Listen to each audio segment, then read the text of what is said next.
Call the meeting to order. Call the roll. Trustee Fenton? Here. Trustee Dodge? Here. Trustee Calandrello? Here. Trustee Healy? Here. Trustee Katsinas? Here. Trustee Milani? Here. Mayor Peacock? Here. Please rise for the pledge.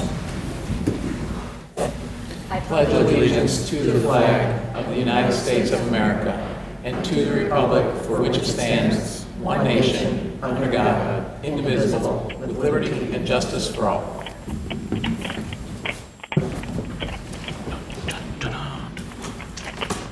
Approval of the November 30th, 2020 special meeting minutes. Mr. Chairman, Trustee Fenton. move to approve the minutes of the Board of Trustees special meeting of November 30th, 2020. Second. Who seconded that? Calandrello. Trustee Calandrello. Any questions, comments? Call the roll. Trustee Fenton? Aye. Trustee Calandrello? Aye. Trustee Dodge? Aye. Trustee Healy? Aye. Trustee Katsinas? Aye. Trustee Milani? Aye. Mayor Peacock? Aye. Approval of the December 7th, 2020 regular meeting minutes. Mr. Chairman, Trustee Fenton. move to approve the minutes of the Board of Trustees meeting of December 7th, 2020. Second. Any questions, comments? Call the roll. Trustee Fenton? Aye. Trustee Katsinas? Aye. Trustee Dodge? Aye. Trustee Calandrello? Aye. Trustee Healy? Aye. Trustee Milani? Aye. Mayor Peacock? Aye. Hearing officer appointment. Mr. Chairman, Trustee Milani. I move to confer appointment of Victor E. Puskas Jr. as Village Hearing Officer, and I move to approve a contract with Victor E. Puskas Jr. for Village Hearing Officer services at a cost of $175 per hour. Second. Any questions or comments? Call the roll. Trustee Trustee Milani? Aye. Trustee Healy? Aye. Trustee Fenton? Aye. Trustee Dodge? Aye. Trustee Calandrello? Aye. Trustee Katsinas? Aye. Mayor Peacock? Aye. Accounts payable from December 8th, 2020 through December 21st, 2020. Mr. Mayor, Trustee Healy. I move to approve the accounts payable from December 8th, 2020 through December 21st, 2020, 2020 in the amount of $2,311,905.59. Second. Any questions or comments? Call the roll. Trustee Healy? Aye. Trustee Katsinas? Aye. Trustee Fenton? Aye. Trustee Dodge? Aye. Trustee Calandrello? Aye. Trustee Milani? Aye. Mayor Peacock? Aye. Consent agenda? Consent agenda, item A, payroll for December 11th, 2020 approval. Item B, an ordinance abating taxes heretofore levied for the year 2020 to pay debt service on taxable general obligation refunding bond series 2012B of the Village of Orland Park, Cook, and Will Counties, Illinois. Item C, an ordinance abating taxes heretofore levied for the year 2020 to pay debt service on taxable general obligation refunding bond series 2013A of the Village of Orland Park, Cook, and Will Counties, Illinois. Item D, an ordinance abating taxes levied for the year 2020 for the payment of principal and interest on the general obligation refunding bond series 2013C of the Village of Orland Park, Cook, and Will Counties, Illinois. Item E, an ordinance abating taxes levied for the year 2020, an ordinance providing for the issuance of $6,535,000 general obligation bond series 2016 of the Village of Orland Park, Cook, and Will Counties, Illinois, and providing for the levy and collection of a direct annual tax for the payment of the principal and interest on said bonds, being ordinance number 5082, adopted by the President and Board of Trustees of the Village of Orland Park, Illinois on the 18th day of April 2016. Item F, CPAC VGBA upgrades. Item G, pavement marking additional funding. Item H, an ordinance amending Title 7, Chapter 15 of the Orland Park Village Code in regard to the purchase of possession of tobacco or alternative nicotine products, recommended ordinance. Item I, Land Development Code Amendments 2, ordinance. Item J, temporary moratorium on enforcement of the duration of temporary sign permit. Item K has been removed from the agenda tonight. Item L, the imposition of costs and restitution of the administrative hearing officer recommended amended ordinance. I will entertain a motion to approve items A through L with the exception of K, which has been removed. Mr. Chairman, Trustee Dodge. I'd like to pull item J, and I have a question, a simple, fast question on B, C, D, and E. I don't think we need to do a separate roll call, I just have a quick question. So I'd like to see item J removed for separate consideration. I couldn't really understand what you said, so you want to remove item J from the, Item J and a simple question on the first couple items about the... well, which ones are they? Because you can't have questions if B, they're consented. C, D, and E. Okay, so I will now entertain a motion to approve items A, F, G, H, I, and L of the consent agenda. So moved. Second. Call the roll. Trustee Katsinas? Aye. Trustee Healy? Aye. Trustee Fenton? Aye. Trustee Dodge? Aye. Trustee Calandrello? Aye. Trustee Malani? Aye. Mayor Peacock? Aye. Mayor Peacock, Trustee Dodge? my question for staff It's regarding... not time to answer the question yet because we haven't moved the motion yet. So could you please go to... I'd be happy to move the motion. I was trying to be efficient with everybody's time. Well, we need to wait for the clerk to call it out. She needs to catch up. An ordinance abating taxes heretofore levied for the year 2020 to pay debt service on taxable general obligation refunding bonds, Series 2012B of the Village of Orland Park, Cook and Will Counties, Illinois. May I have an ordinance number, please? 5559. Mr. Chairman, Trustee Dodge? move to approve move to approve ordinance number 5559 entitled Ordinance Abating Taxes Heretofore Levied for the Year 2020 to Pay Debt Service on Taxable General Obligation Refunding Bonds, Series 2012B, the Village of Orland Park, Cook and Will Counties. Second. Any comments? Mr. Chairman, Trustee Dodge? my question for staff, which is about this issue and the other four, was, Kevin, in round numbers, this is a total of $18 million worth of refunding, correct, or abatements? $18.3 million, correct. Thank you. Any other questions or comments? Call the roll. Trustee Dodge? Aye. Trustee Healy? Aye. Trustee Fenton? Aye. Trustee Calandrello? Aye. Trustee Katsinas? Aye. Trustee Malani? Aye. Mayor Peacock? Aye. An ordinance abating taxes heretofore levied for the year 2020 to pay debt service on the taxable general obligation refunding bonds, Series 2013A of the Village of Orland Park, Cook and Will Counties, Illinois. I will entertain a motion to approve. Can I have the ordinance number? 5560. To approve ordinance number 5560 entitled an ordinance abating taxes heretofore levied for the year 2020 to pay debt service on taxable general obligation refunding bond, Series 2013A of the Village of Orland Park, Cook and Will Counties, Illinois. Second. Are there any questions or comments? He seconded it. Someone needs to move the motion. So moved. Second. Any questions or comments? Call the roll. Trustee Katsinas? Aye. Trustee Healy? Aye. Trustee Fenton? Aye. Trustee Dodge? Aye. Trustee Calandrello? Aye. Trustee Malani? Aye. Mayor Peacock? Aye. An ordinance abating taxes levied for the year 2020 for the payment of principal and interest on the general obligation refunding bond, Series 2013C of the Village of Orland Park, Cook and Will Counties, Illinois. I'll entertain a motion to move to approve ordinance number 5561 entitled an ordinance abating taxes levied for the year 2020 for the year 2020 for the payment of principal and interest on the general obligation refunding bond, Series 2013C of the Village of Orland Park, Cook and Will Counties, Illinois. So moved. Second. Any questions or comments on this? Call the roll. Trustee Calandrello? Aye. Trustee Malani? Aye. Trustee Fenton? Aye. Trustee Dodge? Aye. Trustee Healy? Aye. Trustee Katsinas? Aye. Mayor Peacock? Aye. An ordinance abating taxes levied for the year 2020 by an ordinance providing for the issuance of $6,535,000 general obligation bond, Series 2016 of the Village of Orland Park, Cook and Will Counties, Illinois, and providing for the levy and collection. My title got cut off. Levy and collection of a direct annual tax Levy and collection of the direct annual tax of the payment. of the payment.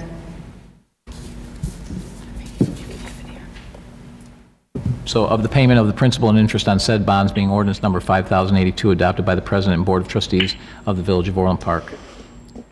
What's the ordinance number? Is it 5562? 5562, yes. I'll entertain a motion to move and approve ordinance number 5562, entitled an ordinance abating taxes levied for the year 2020 by an ordinance providing for the issuance of $6,535,000 of general obligation bonds, Series 2016 of the Village of Orland Park, Cook and Will Counties, Illinois, and providing for the levy and collection of a direct annual tax for the payment of the principal and interest of said bonds, being ordinance number 5082, adopted by President and the Board of Trustees of the Village of Orland Park, Illinois, on the 18th day of April 2016. So, second. Any questions or comments? Call the roll. Trustee Fenton? Aye. Trustee Katsinas? Aye. Trustee Dodge? Aye. Trustee Calendrello? Aye. Trustee Healy? Aye. Trustee Malani? Aye. Mayor Peacock?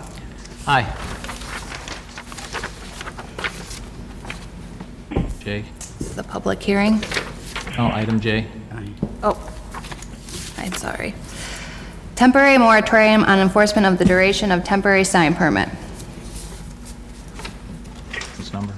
5565.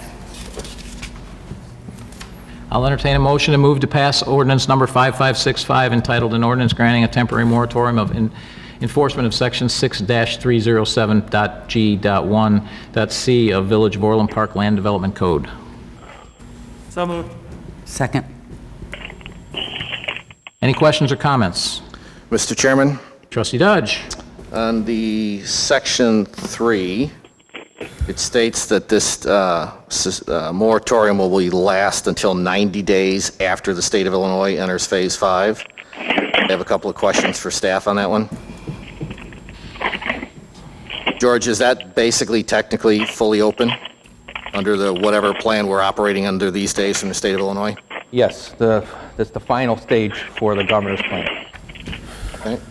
Mr. Chairman, I'd like to propose an amendment that this ordinance, the suspension end when Phase 5 is declared, not 90 days after. Second. Any questions or comments? I just have a question. Trustee Fenton.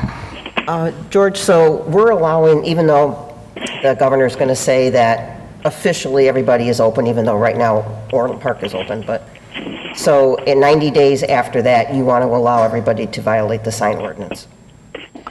So, Ed, maybe you can just describe what the moratorium is. So the moratorium places,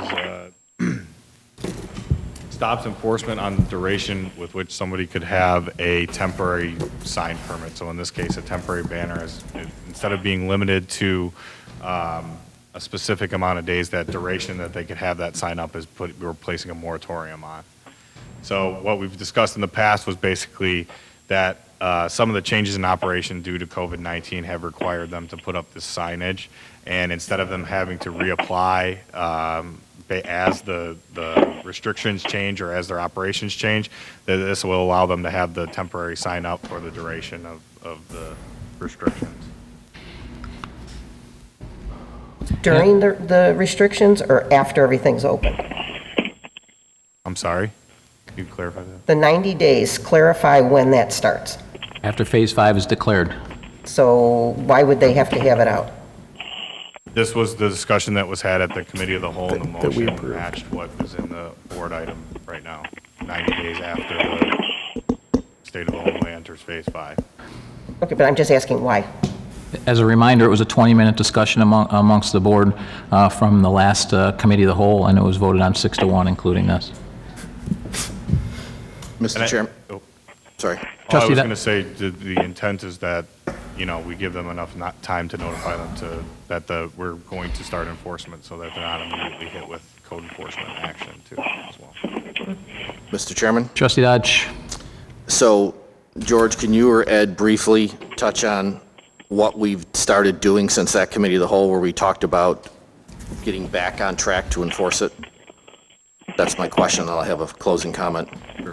Since the previous discussion at the committee of the whole, we've sent code enforcement out to notify that we are looking to impose this moratorium, but all other aspects of the sign code will be enforced. The code enforcement staff has notified in person if there was somebody present on site, and they've followed up with a notification via field correction notice to have those items removed that do not meet our current code. So in total, they've been given, the date of the notice gives them approximately 10 days or 2 business weeks to remove whatever is not in compliance. So playing it back, in my words, right? We've started to let people know we're going in this direction, and it's gently and it's professional, correct? That is correct. This is not about fines, this is not about anything serious, correct? That is correct. All right, my closing comment then for the board is, if the village, this will be well-known when it happens. You'd have to be hiding in a cave to not know if and when the state of Illinois declares Phase 5 is over. So I'm simply saying, strike the 90 days.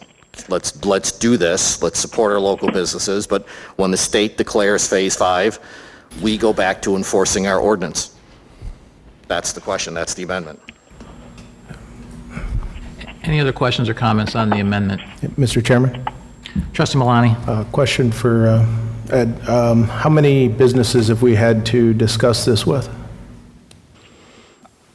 Ballpark. Off ballpark, at least 10 we've talked to 10 out of 3,000? along those lines. Yes. Okay, thank you. Any other comments? So on the amendment, my only comment is give them 90 days. It gives those businesses that haven't been open at all a chance to, get their act together and get their operations together, and it just gives everyone a chance to comply. So I think it makes sense. That's what we discussed the last time at the committee of the whole. Call the roll on the amendment to strike the 90 days and make it immediate upon opening of Phase 5. Trustee Dodge? Aye. Trustee Fenton? Aye. Trustee Calandrello? Trustee Healy? No. Trustee Katsinas? No. Trustee Malani? No. Mayor Peacock? No. Amendment fails 5-2. Any other comments on the main motion?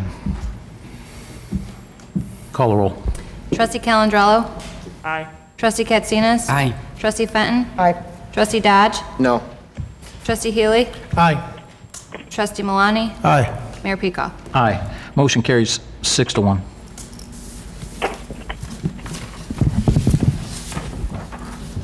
Public hearing for the fiscal year 2021 budget approval. To open the public hearing. Call the roll. Trustee Fenton? Aye. Trustee Dodge? Aye. Trustee Calandrello? Aye. Trustee Healy? Aye. Trustee Katsinas? Aye. Trustee Malani? Aye. Mayor Peacock? Aye.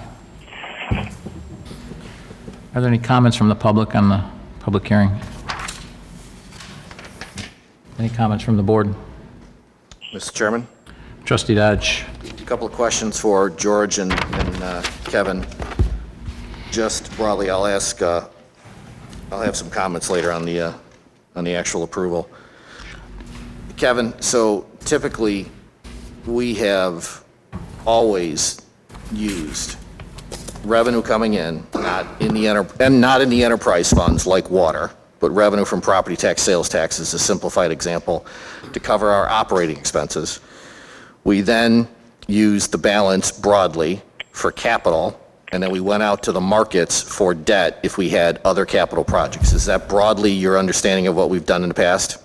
Yes, And we're doing the same thing in this budget, correct? yes, So we're covering all of our operating expenses from revenue flow, and any upticks are debt perhaps for capital projects, correct? that is correct. We are covering our operating costs with our current operating revenues, yes. Or fund balance? Or fund balance, Or yes. fund balance transfers. Got it. Broadly, how much do we expect revenue to be down next year? Several million dollars from COVID. And that's primarily on taxation, not property taxes, as what we're going to do with the levy. That's largely sales tax and other fees and revenues, correct? Correct. Okay. Round numbers, how much should we do in fund transfers? Just round numbers. About $15 million in Okay. interfund transfers. Got it. And we're increasing our total debt, but it's all going into capital such as roads and parks and other projects like IT, correct? Yes. Okay, thank you very much. I don't think that's correct. Our total debt next year, as we discussed, is going down $4 million, correct? Yes, the $15 million is interfund transfers. Right, but he just said our total debt is going up. Our total debt's actually going down $4 million next year, correct? Oh, that is correct. We are borrowing for those other projects, yes. So, okay, so net, our debt's going down $4 million for 2020. That's correct. Okay, thanks. Any other comments? I'll entertain a motion to close the So moved. public hearing. Second. Call the roll. Aye. Aye. Trustee Dodge? Aye. Trustee Calendrello? Aye. Trustee Healy? Aye. Trustee Katsinas? Aye. Mayor Peacock? Aye. Tyler Munis Enterprise Resource Planning Contract. Mr. Chairman, Trustee Malani. I move to approve the contract with Tyler Technologies in the Village of Orland Park through the Sourcewell Purchasing Cooperative Contract number 090320-TTI for public administration software for the cost of $2,047,786, plus a $35,000 contingency for a total not to exceed of $2,082,786. Second. Did you also have an "and" in there as well? You need to, Oh, and to authorize the village manager to approve change orders not to exceed the contingency amount. Second. any questions or comments? Call the roll. Trustee Malani? Aye. Trustee Healy? Aye. Trustee Fenton? Aye. Trustee Dodge? Aye. Trustee Calendrello? Aye. Trustee Katsinas? Aye. Mayor Peacock? Aye. Motion carries.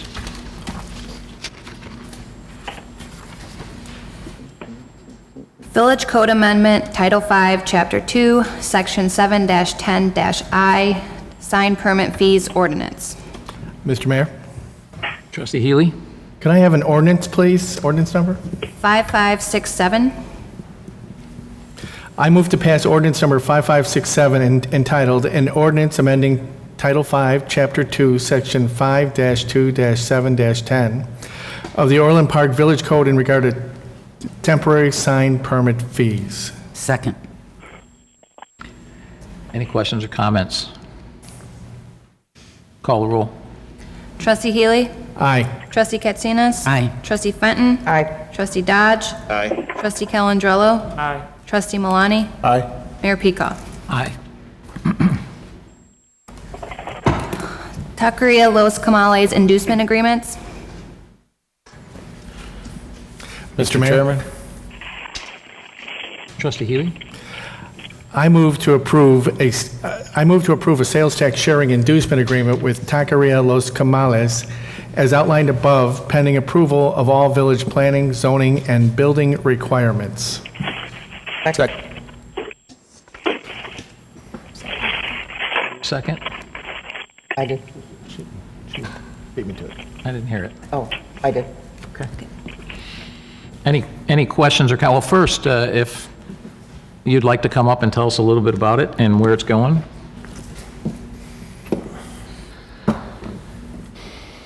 Good evening, Mayor. Good evening, committee. My name is Lawrence Gonzalez, second generation Taqueria Los Camales. The business has been initiated in 1973 by my father, who's still involved in our business. We're looking to expand and grow in the wonderful community of Orland Park. It was a struggle during these times in COVID, but we have changed our strategy and going for more online ordering, a lot of drive-through, and we looked at different villages, but Orland Park seemed to be the village for us, and we took a chance. We found a property that would match what we're looking for, and we're just happy to be here and hoping that you would support us. Thank you very much. We're happy to have you. Any questions or comments on this? Call the roll. Trustee Healy? Aye. Trustee Fenton? Aye. Trustee Dodge? Aye. Trustee Calendrello? Aye. Trustee Katsinas? Aye. Trustee Malani? Aye. Mayor Peacock? Aye.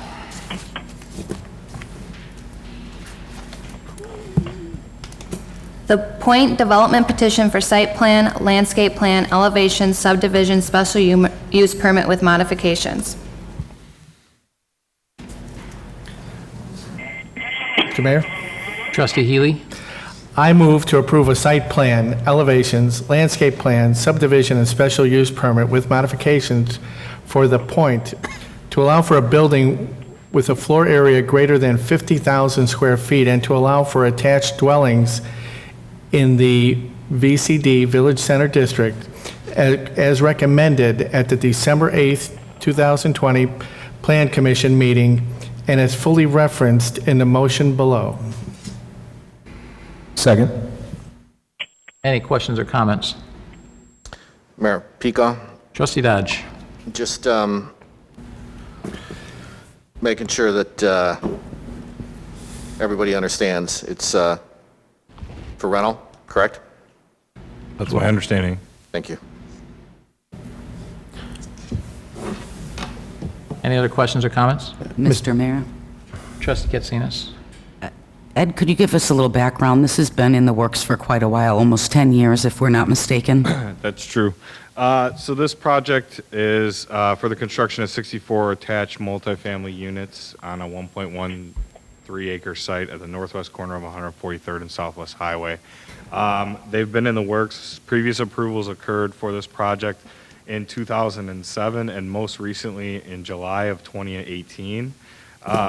The project is similar in the amount of units, slight increase in floor area, and has reoriented the access to the site that actually pulls traffic off of Union Avenue, which are all improvements that we saw in this iteration of the point submittal. We have been working with the developer for many years, and in cooperation with the developer, they have agreed to dedicate a portion of their property for development to help reorient the intersection at 143rd Southwest Highway and Union once the 143rd Street widening improvements take place. The site is very limited due to its current size and the constraints further placed on it for the 143rd Street widening. As such, you see some of the modifications to the code that allow something that's directly in line with what the comprehensive plan calls for, as well as the Village Center zoning district. We're very excited to see this development begin, in addition with Sertoma Center's multifamily development that's occurring up north on Union Avenue directly of this site. And we're looking forward to this to be a catalyst for some additional development in Orland Park's downtown comprehensive planning district. Just a quick question. Sure. There will not be, this building will not have any parking on Union Avenue, correct? Only for emergency vehicles? So for right now, all of the parking for this site is going to be contained within the building itself, and any guest, they do provide for a small amount of guest parking. Any overflow will be directed towards the Metro lots. Okay. Thank you, Ed. Any other questions or comments? Mr. Chairman, Trustee Malani? I saw that this was 64 total units, correct? That's correct. Yeah, what's the mix of one bedroom, two bedrooms? It's in here. I don't have that off the top of my head, I apologize. But they have recently increased the number of one bedrooms from the previous iteration. Okay. And do we have any idea what the rental revenues are going to be for this? I tried to look for it, but I couldn't see it. I didn't. We don't have Maybe. anything like specific to that in the report itself, but I would imagine they would fetch similar rents as the 9750 project and the Riva adjacent. Okay. Yeah, because, looking at the plan, I think, this is great. Once again, in Orland Park, we're seeing tremendous economic development here. We're seeing, people wanting to move their businesses and continue to build homes here and residences. I think it'll be a nice addition. It'll fit into the Sertoma Center, as you mentioned, with what their plans are, and allows 64 more families to move into Orland Park. So I'm happy to see this coming into the downtown area. So thanks for being dedicated to this long process through this one. Any other comments? Call the roll. 10 years. Trustee Healy? Aye. Trustee Malani? Aye. Trustee Fenton? Aye. Trustee Dodge? Aye. Trustee Calendrello? Aye. Trustee Katsinas? Aye. Mayor Pico? Aye. Amendment to LaGrange Square Development Petition for a Special Use Permit Amendment with Modifications, Site Plan, Elevations, Landscape Plan, and Subdivision. Mr. Mayor? Trustee Healy?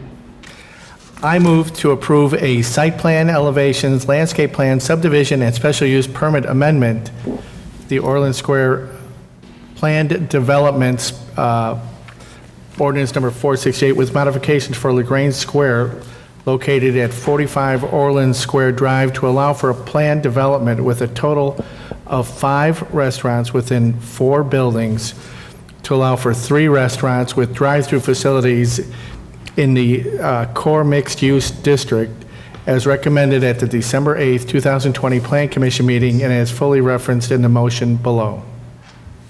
Second. And Ed, could you just give everyone the update? The reason for this restructuring is essentially COVID and the fact that a lot of restaurants now want drive-throughs. So it was to accommodate more drive-throughs in this particular location, which we're probably going to see more of as we move forward. Yeah, specifically, Mr. Mayor and the village board, the Chipotle, which is was previously in the center of this site, located to other tenant space, attached to other tenant spaces, was working on options to add a drive-through facility, or what they call a Chipotle lane.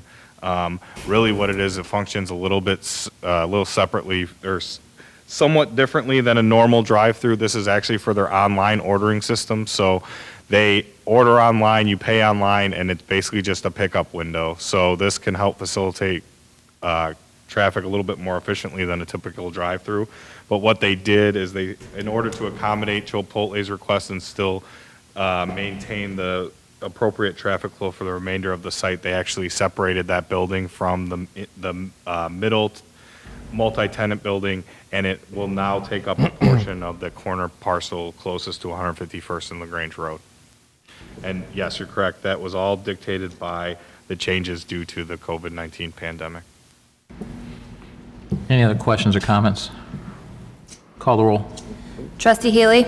Aye. Trustee Malani? Aye. Trustee Fenton? Aye. Trustee Dodge? Aye. Trustee Calandrello? Aye. Trustee Katsinas? Aye. Mayor Pico? Aye. Additional business assistant options? Mr. Chairman, Trustee Malani. I move to approve liquor license fee waivers for Class A, Class C, Class E, Class H, and Class M. And I move to approve additional property tax relief in the amount of the remaining Shop Orland Park net proceeds after the completion of the Dine Orland Park program. Second. Any questions or comments? Mr. Mayor? Trustee Calandrello. So maybe this is a question for George or staff. So we're roughly rolling over about $260,000 into about $9 a household. Is that correct, give or take? $9 additionally to the household. For the additional property tax, if the additional property tax gets approved, 1 second. It's about $9 more per household. Right? My math? So if the additional, the amount that a household will save in total would decrease by either $26, depending on the property value, or $18. So somewhere between $18 and $26. Okay. So, I mean, and remind me from the last budget meeting, the drive-through was about, the drive-through for the rec program was about $7,500. I don't know if that's how much the cost was. That was going to be, is that about right? For the drive-in movie? Yeah, movies, the 3 ones. Is that about right, 7.5? Ray, do you remember? 11? 11 for all 3. Okay. And how much was the, how much is the banners for vets costing? About 65,000? The banners program? Yes. That's that actually generates revenue. I know, but I'm asking what was the true cost? I think it was about 75. I think it's somewhere around $70 per banner, and the cost is $150 to sponsor that banner, and or $100 if they are as part of the if they get their names engraved. Okay, because but I think we're actually making money on the banners, or going to the Vets Committee, right? Correct. So It's a fundraiser for the Vets Committee. correct. So I'm just of the opinion that, I understand about tax relief. But I asked you some questions. I just feel like maybe we can use some of that money for the statements I just made regarding having kids programs for free instead of charging residents. So that would be $7,000, and also just paying for the vet banners. I feel like that's is something we should do, and then the rest just roll over to. I'm sure there's going to be an incentive program that we're going to need when we open all the way up. So That's just my comment. I'll probably make amendment to that effect, but that's why I asked those questions. Thank you. Any other comments? Mr. Chairman, Trustee Dodge? I recall when we talked about this at the Committee of the Whole, there was as you would expect, a wide range of opinions. George, can you remind me where we left it in terms of, we could put it in the property tax relief, which goes to everybody, residents and business. And I also thought we had some discussion time focused on, let's be very specific to the parts of our business community that were impacted. It wasn't the doctors and the lawyers and the dentists and the medical profession. Yep. It wasn't the big box retailers. For a brief stretch, it was a lot of retail in terms of the way I think now will someday say things were overdone in terms of the shutdown of the U.S. economy broadly. Does this do enough is my question for the businesses who were most directly impacted. If we're going to divert $250,000, I'm still a proponent of trying to get it to the businesses that were most directly impacted. Now, liquor license is one thing because most of the small restaurants, right? But putting it in the property tax levy, not a bad idea, but it's diffuse and it goes to everybody, a couple of bucks a person. So why didn't we not go down the pathway of more targeted for the businesses who took the worst hit, given all the shutdowns from the state? So we looked at all of our options at the Committee of the Whole, and so obviously there was a consensus on the liquor license fee waivers for restaurants, and that's one part of this motion. And then we also looked at business licenses. Now, the way that business licenses are classified and categorized, it would be very difficult to extract certain businesses and still pinpoint trying to hit the ones that are most impacted. So we talked about an across-the-board 10% cut, but as someone, I think Trustee Healy mentioned, some of these, they go as low as $30, so it's a $3 savings if we did the 10% across the board. So then we're trying to see, and then that was the board's direction, is how can we provide relief to everybody? And so that's where the additional property tax relief would come in. I guess my comment then is, I'm not sure Lowe's needs a few extra dollars from Orland Park, given that they weren't shut down. And the same thing goes with many of our major retailers, whereas our small businesses did. So, if this is a simple question before us tonight, which is all in, let's go do this and let's put it in property tax, I've got a problem voting for it because it's too diffuse. We're giving money back to folks, especially businesses, that were not duly impacted. Drugstores will get it, major chains will get it, big boxes will get it.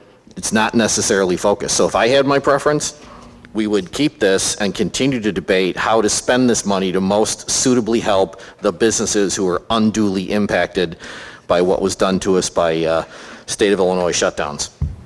So, George, as I recall, we can't delineate, unlike liquor licenses, we have very clear delineation of who gets those, and we can identify, they were all impacted by it. Business licenses just aren't like that. So we pick one class of business licenses, for example, as I saw, then Target gets a $5,500 break, right? And so on down the line. So that's kind of what we're seeing from, so there's no way, and I guess our attorney can fill in here, there's no way for us to clearly pick a class of license without picking winners and losers, which would obviously put us in a bad position legally, correct? Correct. Yeah, it's much different than the liquor licenses where you have clear delineation. Yeah, the way the business licenses are classified, it doesn't have that, like you said, it doesn't have the same amount of detail as liquor license fees. So in order to distribute the fee waivers in a manner that be only beneficial to impacted businesses, there'd have to be a clear delineation, and that just doesn't exist. Okay. Mr. Chairman? Trustee Dodge. I think it's technically correct that the business license information into and of itself doesn't make this easy on staff. That's not my argument. My argument is we know what retailers and businesses were open starting in June or July, which never closed, and which were shut down. So this is not a business license, hard on staff argument. It's, do we or do we not want to focus this vote to take public monies and concentrate it on people who've contributed to the public money, a very narrowly defined set of folks who, quite frankly, are the losers because of the way state handled an overwrought total shutdown. So I think it's important we separate the mechanics of getting it done and the philosophical question of, are we choosing winners and losers? Just about every vote in public policy ever in the history of democracy, by definition, carves things into winners and losers. Mr. Mayor, Trustee Healy? I respect my trustee Dodge's comments, and it's something that's not clear, I mean, which way to go and all that, but we have to decide something. I can just add that my personal observations that when we say that, well, we just assume that doctors and dentists aren't affected by this, but I'll tell you they are. From doing the accounting of them and all that, they had to shut down too. They got some some of them got PPP money, but a lot of them had to shut down their services and let their employees go, and those employees went on to move somewhere else or took on other occupations. They've got to rebuild their staffs and all that. They're harmed too by this pandemic. Real estate people, there's people that don't pay their rent, believe it or not, in this area, and it's becoming an epidemic in itself. So these supposedly high rollers are in a tough spot because of the pandemic. It affects all people in different ways. We had a client that's been successful for many, many years. The project he was working on downtown caused almost $1 million change order or reduction of his price on the contract, and he'll be able to survive, but these are not the same days as they were before. You are not guaranteed things. There's still risk out there. There's still risk that's going to happen. To me, it's impossible to choose between winners and losers. I like this thing about doing a broad-based approach by lowering property taxes because it also sends a message to the business community in this time of uncertainty. Come to Orland Park. We lower taxes. Show me somebody else out there who's lowering taxes in this environment. Why would you not want to come to it's a better definition of business friendly. I mean, lowering taxes, I think it's exceptional, and I think it's a remarkable way to go, and I hope other governments can take notice and follow the trend. Any other comments? Mr. Mayor, Trustee Calandrello? I'd like to make an amendment, please. I'd like to amend the last word, so that it would read, with the amendment inserted, I move to approve the liquor license fee waiver for Class A, C, E, H, and M, and I approve to provide funding for a free, 3 free move-in, drive-in movies, a free banner program for the veterans, and the remainder to be placed in a business incentive and or marketing plan for our businesses. That was Does anybody understand what the amendment just was and can reread it? Like we couldn't hear it. I can read. Nobody can understand what you're saying. Okay, well, I'll try repeating this one. All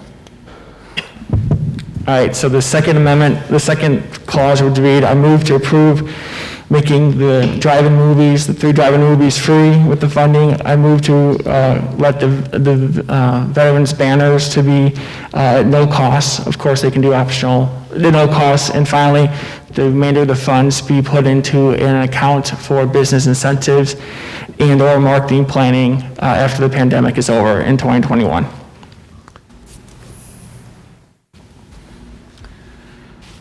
That was a motion, correct? That was a motion. Second. Any comments on the amendment? Before calling for the vote, I'll make a comment on the amendment. So I think it's just a difference in philosophy. Some people want to spend every dime we get. Others, are saying let's give it back via property tax. I agree with Trustee Healy on that. And as far as the veterans banners, we have 3,300 veterans or so in Orland Park. I think we have room for, 50 banners or 60 banners or something like that. So how would we pick those winners and losers? So I think the way we've got these programs are good, so I don't see any reason to support this amendment. Call the roll on the amendment. Trustee Calandrello. Aye. Trustee Dodge. Aye. Trustee Fenton. Aye. Trustee Healy. No. Trustee Katsinas. No. Trustee Malani. No. Mayor Peacock. No. Motion fails 4-3.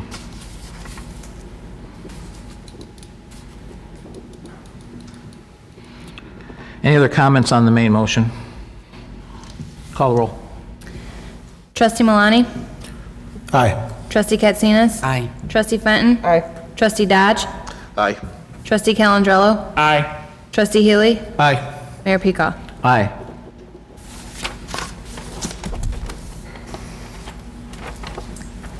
An ordinance providing for the levying, assessment, and collection of taxes for the current fiscal year of the Village of Orland Park, Cook and Will Counties, Illinois.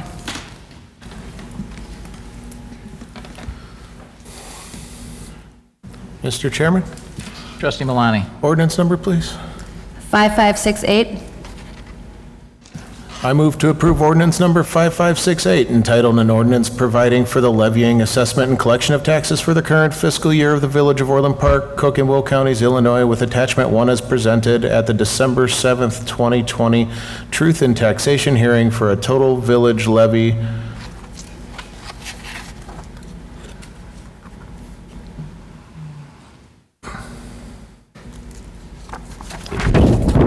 Sorry, there's two of them here. Yeah, and if we're going with the tax incentives that were just provided, you should select the second one. Thank you. So is that for the levying, assessment, and collection of taxes for the current fiscal year of the Village of Orland Park, Cook and Will Counties, Illinois, with the alternate attachment 1 reduced by an additional $230,000 for a total village levy of $13,063,536 and a library levy of $6,503,518 for a total levy of $19,537,054. Second.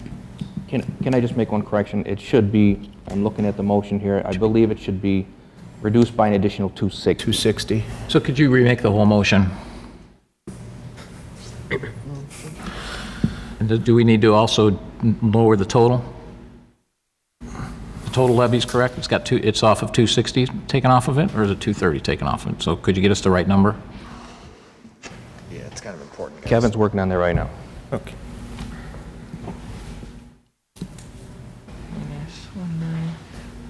Yeah, it is, yeah. It's right.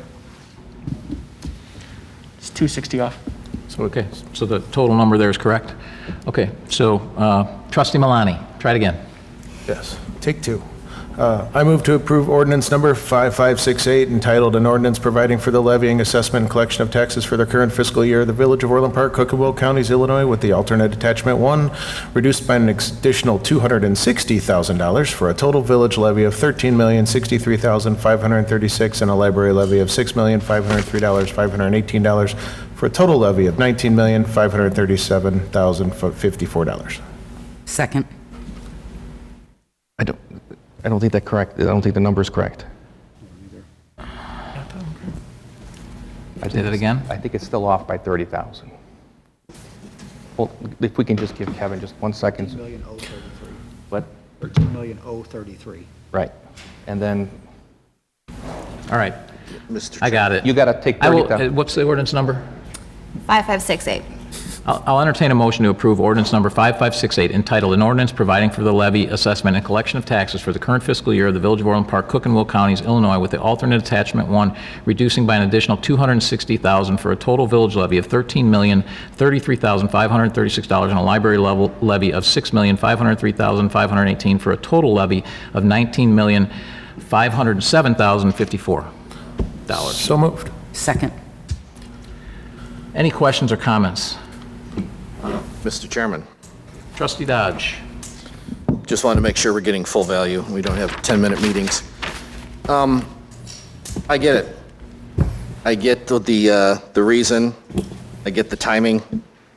I get why we want to do this.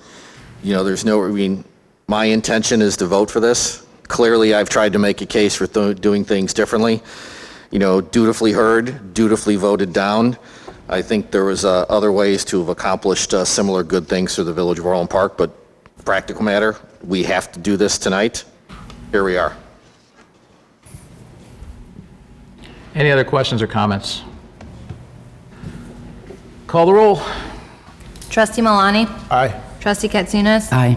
Trustee Fenton? Aye. Trustee Dodge? Aye. Trustee Calandrello? Aye. Trustee Healy? Aye. Mayor Peacock? Aye.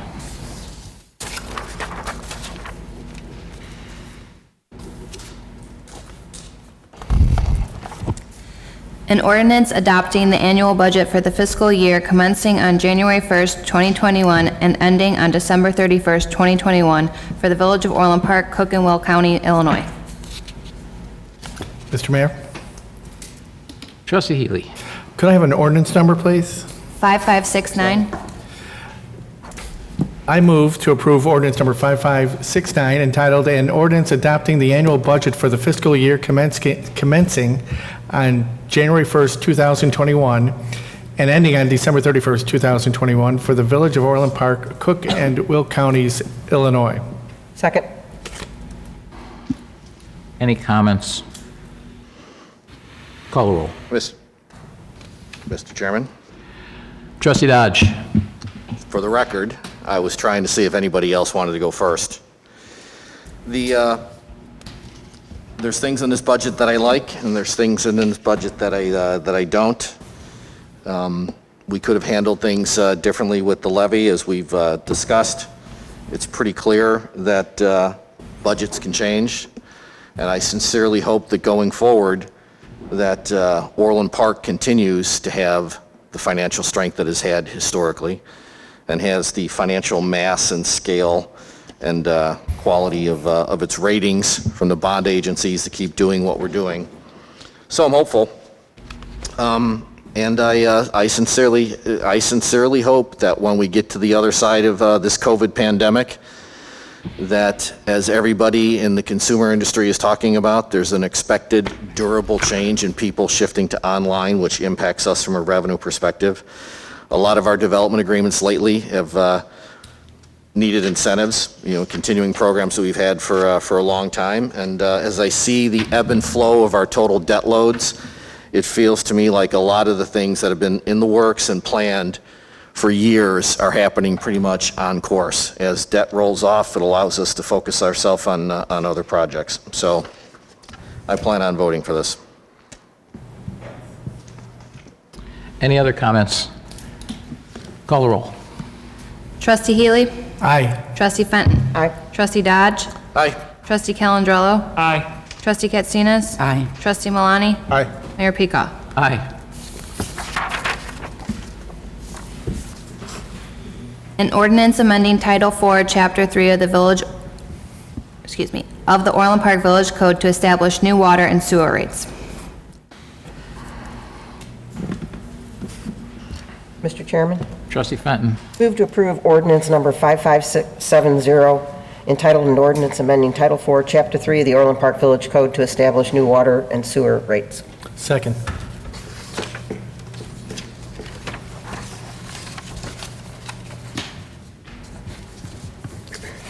Any questions or comments? Call the roll. Trustee Fenton? Aye. Trustee Healy? Aye. Trustee Dodge? Aye. Trustee Calandrello? Aye. Trustee Katsinas? Aye. Trustee Malani? Aye.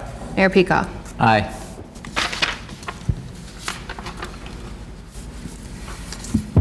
An ordinance establishing certain annual or hourly pay rates and pay ranges in the salary administration schedule for the Village of Orland Park non-represented employees. Mr. Mayor, Trustee Healy.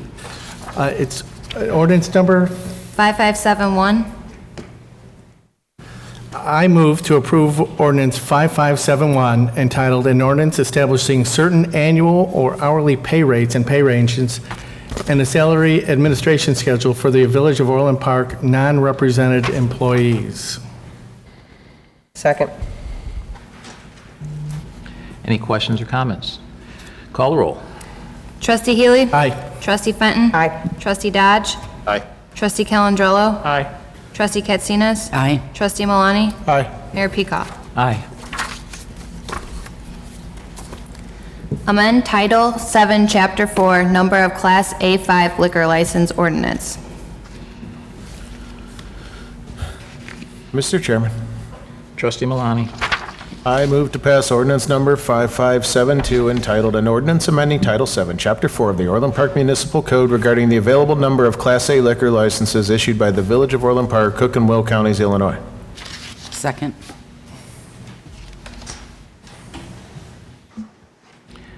Any questions or comments? Call the roll. Trustee Malani? Aye. Trustee Katsinas? Aye. Trustee Fenton? Aye. Trustee Dodge? Aye. Trustee Calandrello? Aye. Trustee Healy? Aye. Mayor Peacock? Aye. Amend Title 7, Chapter 4, Number of Class B Liquor License Ordinance. Mr. Chairman, Trustee Fenton. move to pass ordinance number 5573 entitled An Ordinance Amending Title 7, Chapter 4 of the Orland Park Municipal Code regarding the available number of Class B liquor licenses issued by the Village of Orland Park, Cook and Will Counties, Illinois. Second. Any questions or comments? Call the roll. Trustee Fenton? Aye. Trustee Calandrello? Aye. Trustee Dodge? Aye. Trustee Healy? Aye. Trustee Katsinas? Aye. Trustee Malani? Aye. Mayor Peacock? Aye. Amend Title 7, Chapter 4, Number of Class C Liquor License Ordinance. Mr. Chairman, Trustee Malani. I move to pass ordinance number 5574 entitled An Ordinance Amending Title 7, Chapter 4 of the Orland Park Municipal Code regarding the available number of Class C liquor licenses issued by the Village of Orland Park, Cook and Will Counties, Illinois. Second. Any comments? Call the roll. Trustee Malani? Aye. Trustee Fenton? Aye. Trustee Dodge? Aye. Trustee Calandrello? Aye. Trustee Healy? Aye. Trustee Katsinas? Aye. Mayor Peacock? Aye. Agenda Initiative Mask Wearing Mandate. Mr. Chairman, Trustee Calandrello. I move to select ordinance C. Ordinance number, please. 5575. I move to pass ordinance number 5579, title and ordinance amending Title 8, Chapter 8, Section 8-6-1-1, disorderly conduct of the Village of Orland Park Village Code. Second. Any comments? No comments? Call the roll. Mr. Mayor? Trustee Calandrello. Just point of order, I thought we were going to have a presentation by staff. That's what's in the agenda. I didn't know if, that's why I didn't say anything, because I thought it was going to be, it says in your PowerPoint presentation will be presented. Go ahead and give the presentation. I know there were some questions asked. Yep, based on trustee inquiries, this is the PowerPoint was presented, or put together.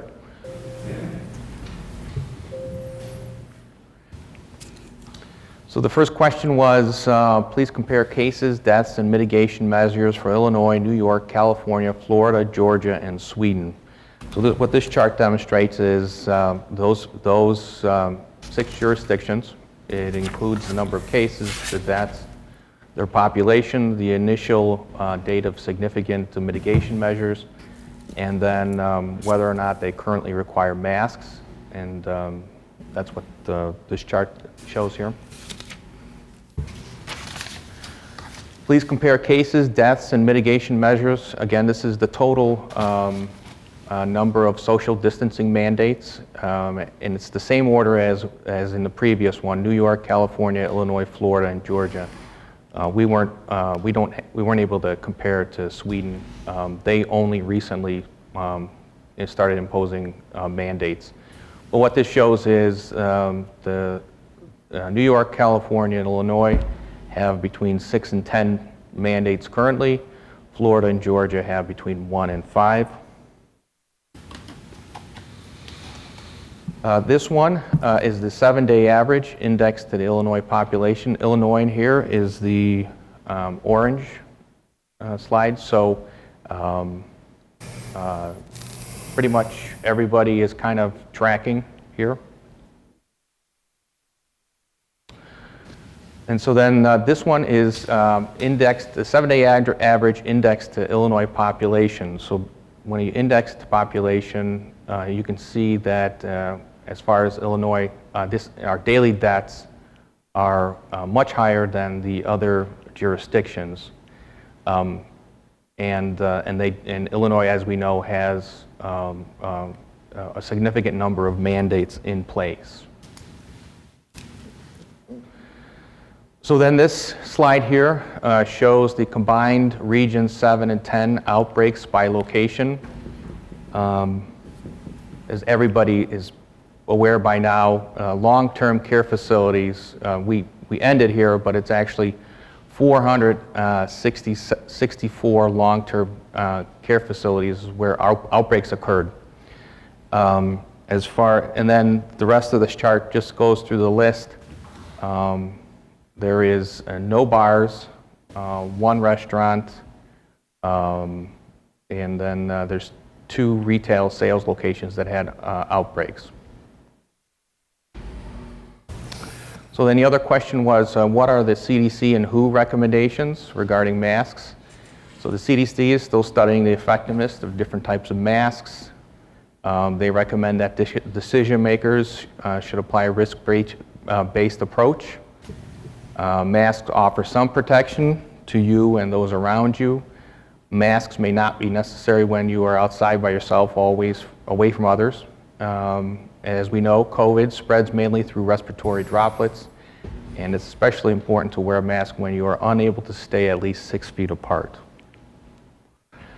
Also, as part of the CDC guidelines, they say that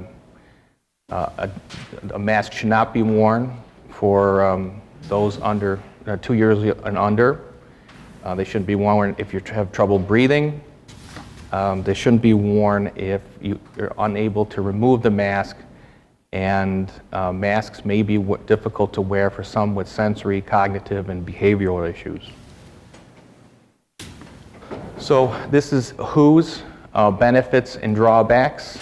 So the benefits is it reduces spread of respiratory droplets, reduce potential for stigmatization and greater acceptance of mask wearing, making people feel that they play a role in contributing to the stopping the spread of the virus, encouraging concurrent transmission prevention behaviors such as hand hygiene, etc., and preventing transmission of other respiratory illnesses such as tuberculosis and influenza. As far as drawbacks, for masks, headaches, and other breathing difficulties, development of facial skin lesions, difficulty with communicating clearly, especially for people who are deaf or have poor hearing or use lip reading, discomfort, false sense of security leading to potentially lower adherence to other critical preventive measures such as physical distancing and hand hygiene, improper mask disposal leading to increased litter in public places. So the final question was, what is our police call volume this year relative to previous years? As the chief has mentioned on a couple of occasions, our call volumes are significantly up this year. We had 209,066 calls in 2019, and just year to date, we have 265,391. It's an increase of 27%. Any comments? Mr. Mayor? Trustee Calandrello. So thank you for putting this presentation together. So I brought this ordinance to the board's attention because I thought it needed to be addressed. I think it could help our businesses stay open and protect our residents and visitors alike from COVID-19. The ordinance that I motioned was I added additional whereas with factual information as referenced in the ordinance. Mask wearing protects against COVID-19, which the scientific community all agree upon. That's a fact. Here are 2 more. Hospitals that our residents and guests go to, so where Orland Fire District goes to, per the source that's on that, it's 87% or 91% full. So we're talking about less than 25 beds, ICU beds. So that's where our residents and our visitors are going to. Additional, as we all know, this is a deadly virus, more than 1.6 million deaths and more than 300,000 deaths in the U.S. And I've learned another one that we have the highest debt per population per the presentation. That was at least on the was requested. While I respect my colleagues, the argument against mask wearing completely disregards the tremendous positives and only focuses on the small limitations based on previous discussions we had. Weighing the positive and negatives of mask wearing, the positives by far outweigh the negatives. It's not even close, in my opinion, and in the scientific community's opinion. This ordinance helps our business attract business by providing a healthy community for our residents and our town customers. This provides them with a tool to conduct business in a safe environment. This ordinance tells our community that we care about the health and want to help stop the spread of the virus.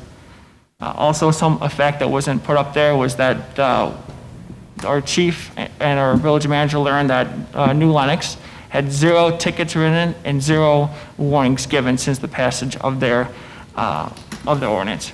So this ordinance follows the science and the common sense. I felt obligated to bring this up because I felt obligated as a human, as someone who cares about this community, and that's why I brought this to the board, and I just want us to be leaders in this, not followers. Thank you. Mr. Chairman. Trustee Dodge. Comment for George, and then a couple comments about this ordinance. George, I generally don't put a lot of stock in the who. I just don't. I'm far more comfortable trusting federal authorities of these United States and the CDC, even though, as I've discussed before, and everybody knows, science is constantly changing. It's literally the nature of science to gather more data and evolve and get smarter. So just, those WHO guidelines, it's like, thank you very much, but no, I'll pay attention to the CDC. As I think about this and the whole mask debate, the reason I wear a mask when I'm outside of my home is pretty simple. It was never about this being a cure or a panacea. It was strictly to try and change the probabilities of transmission per the guidelines from federal authorities that I respect and the CDC. So this has always been about trying to change those probabilities. I see this particular ordinance, this change, as quite frankly an extension of a pretty simple idea. No shirt, no shoes, no service. This simply gives the right for a business owner, if somebody comes into their shop and they're not wearing a mask, and that business owner would like them to mask up or leave, if they don't leave, that's when then this would kick on. So this is absolutely about supporting our local business owners. It's their choice. They don't have to ask people to leave. They don't have to pick up the phone and I guess we'll call it, make a complaint. The intention of this is not, if you're standing in a store, or you walk into a store without a mask and an Orland Park police officer sees you, this is not going to be about that particular police officer saying you're in violation of a local ordinance. That's not this. This is about if you are asked to leave private property, and you don't, over the mask issue, you, that business owner, have the right, very much like no shirt, no shoes, no service. And so I see this as a relatively straightforward option to help our local business owners, because it comes back to what are the rights of those business owners on private property. And then finally, yes, call volume is up. I guess my question for you, George, or for Joe is, every time someone calls for service, does that mean we had 265,000 service runs? Chief? Yes, every time we have a call for service, it counts as a service call. Okay, got it. 5,000, 27%. Are our increases in line, Joe, with what's happening with other police departments because of the pandemic? Part of that, part of it's strategy about resolving and addressing crime. Yep, no, yeah. That's a proactive strategy to reduce crime. So our workers are down over 64%. Yeah, Joe, I'm good with that. I'm good with what the police department does. Again, back to this particular ordinance. It is about the rights of business owners on private property to ask somebody to leave if that person is entered their property and doesn't have a mask, and that business owner chooses to ask them to leave. It's a pretty simple question.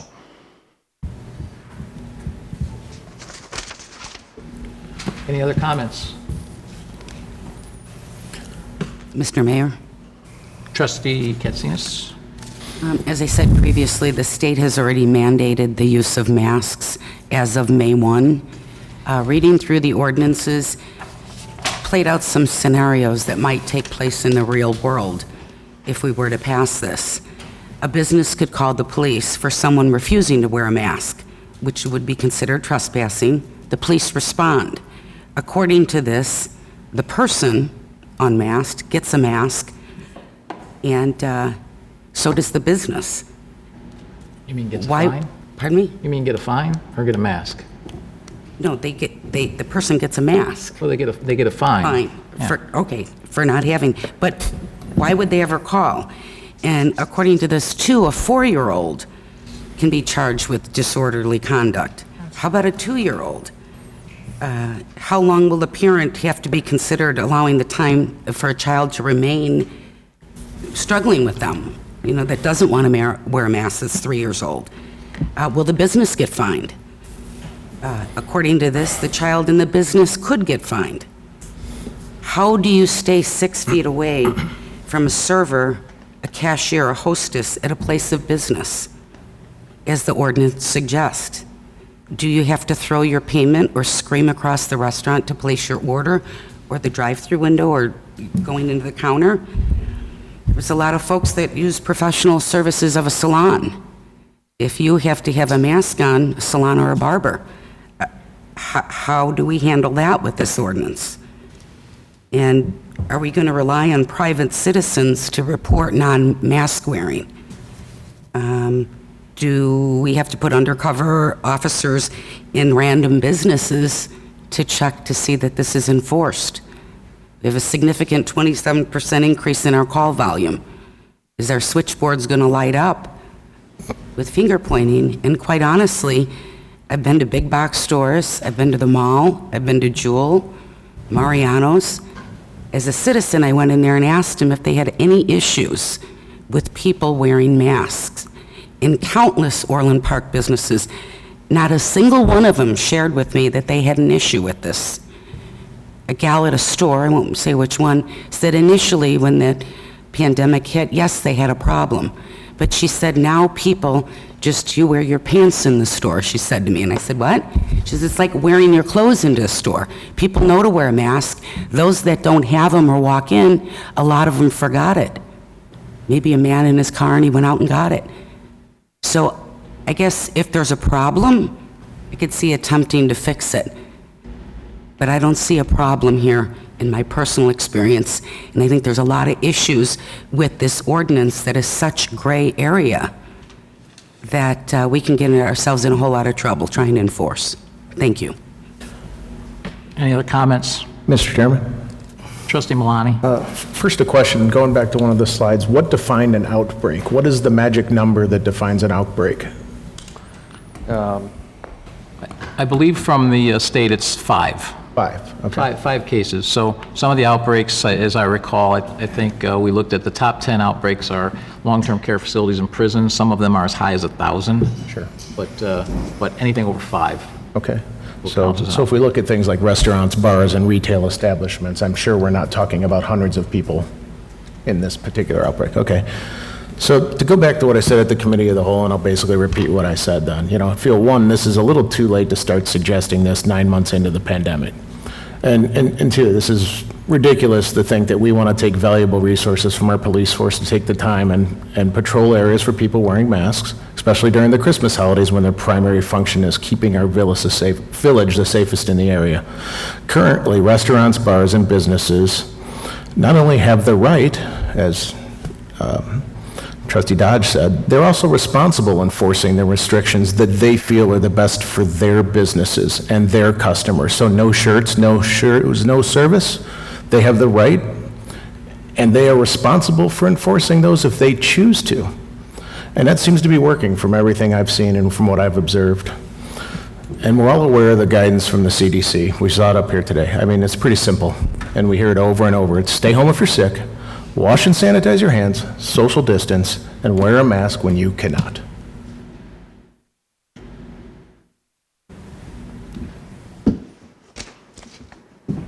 Mr. Mayor? Trustee Healy? As this option C is written, if the way I read it is that, it is a rhetorical question. If someone takes communion at church, I think the church and the person getting communion could get fined. I mean, it's a good way to make fast money, but not on the backs of the religious people who are already tortured these days too much. And how do you suggest the village accommodate for this type of mandated mask wearing?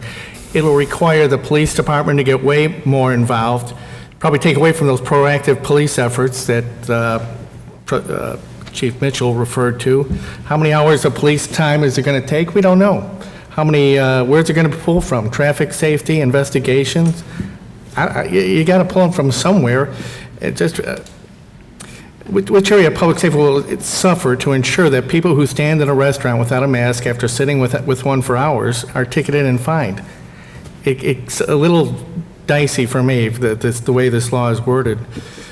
My mother came over into Orland and wanted to have breakfast with me, and we don't reside in the same household. So if there's a possibility we could both get fined. She wouldn't be happy about that. If grandma forgets her mask after her breakfast with her friends and she walks to the parking lot, could she be confronted without a mask? Could she be confronted by a private citizen? Should there be a citizen arrest at that point, or how do the citizens choose to enforce the law if the policeman isn't around? Should brute force be used if they refuse to comply? This leads to just too many ridiculous questions and situations. We already have a mask mandate. It's just, why are we going to spend time writing a law that's going to cover books and books? If we wanted to attract, there was a reference to that, the mask mandate would attract business to the Orland. If we want to attract business, we lower taxes. We don't pass ridiculous laws. Any other comments? Mr. Chairman? Any other comments? Mr. Chairman? Trustee Dodge? Just, I guess, my understanding is this closely mirrors what they did in New Lenox. And New Lenox, it's been generally well received by the businesses and by the residences. And it was understood what it does. Okay. Any other comments? Mr. Chairman? Trustee Fenton? So I've been sitting here quite quiet, and I know everybody knows that I'm all pro, wear a mask. And everybody is saying, well, there's already a mandate and you're supposed to wear a mask. This room is a prime example of people don't follow the mandates anyway. So I will be voting in favor of this. I already know it's going to be defeated, but people don't follow the rules anyway. Am I going to ask Chief Mitchell here to arrest the people that aren't wearing masks in this room? We're not 6 feet apart.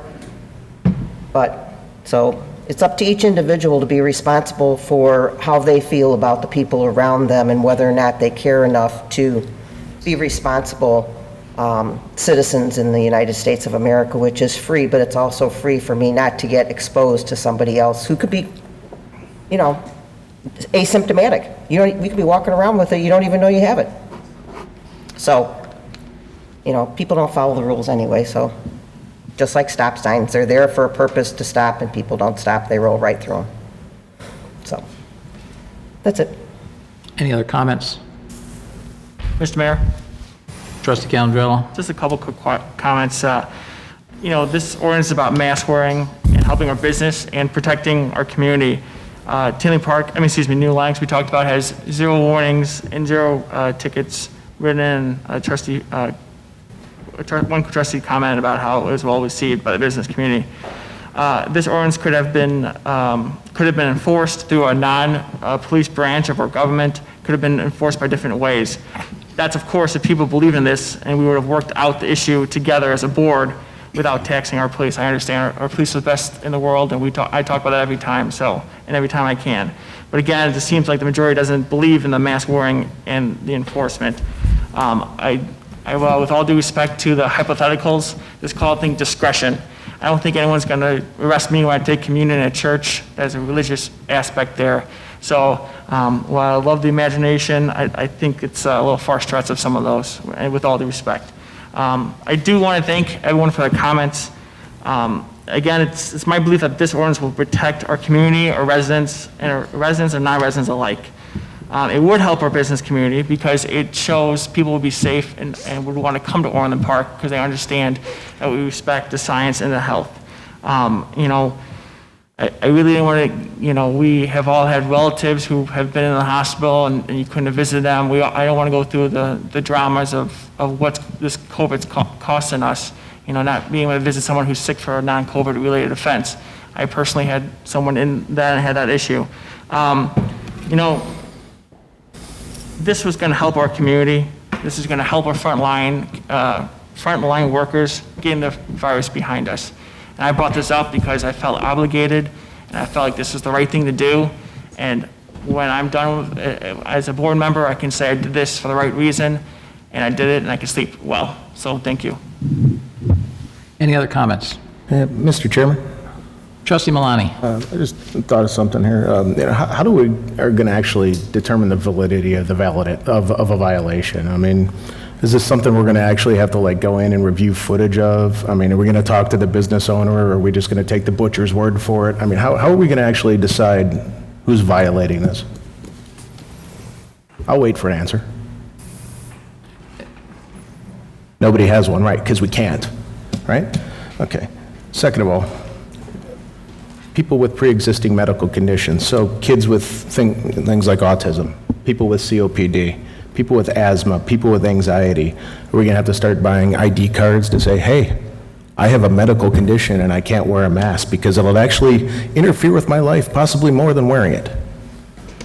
These are things that we all need to think about. And, we could sit here and say, oh, you're against masks till we're blue in the face. We're not against masks. We're against mandating and putting the heavy hand of government down on people. That's really what it's all about. So think about what we're trying to ask people to do. The state has done this, so why do we need to repeat what's already been done? Think about kids in school. So if they're sitting at lunch tables and if they're not spread 6 feet apart in a lunchroom where that's where they're supposed to be eating, how is this going to be possible? So spread out 6 feet apart like everybody is in this room that isn't wearing a mask, socially distance, and eat your lunch. If I go to the dentist for dental work, how am I going to do this without taking my mask off? It's a serious question. It's not funny, haha, it's a joke. I can't take my mask off in front of my dentist so he can work on my face. Do we think these things through when we put something together and we want to turn around and fine somebody and threaten because they don't have a mask on that we could fine them up to $1,000? And then we have to also call the police officer to come and, issue the citation to do this at my dentist's office. So think about the plausibility of issuing a mandate, enforcing it, the time, effort, and resources to actually probably get no value out of it based on some of the things we saw in the projections that you're showing on the screen.